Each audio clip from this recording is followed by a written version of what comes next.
Kiongozi anatakiwa kuwa mtulivu, msikivu. Yaani watu wakishahangaika, wewe ndio wa mwisho kuja kutoa muongozo.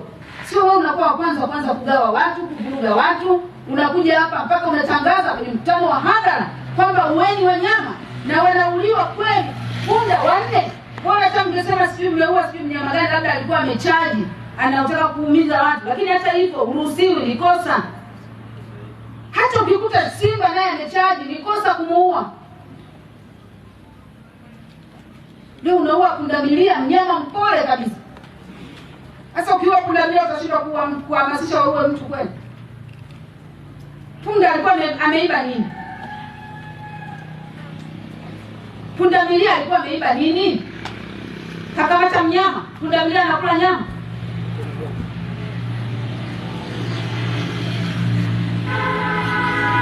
Hii haikubaliki. Hii haikubaliki. Huku ni kulewa madaraka. Na mtu yote akilewa madaraka, sheria ni kitu kidogo. Yaani unaona kama yaani wewe uko juu, sheria iko chini.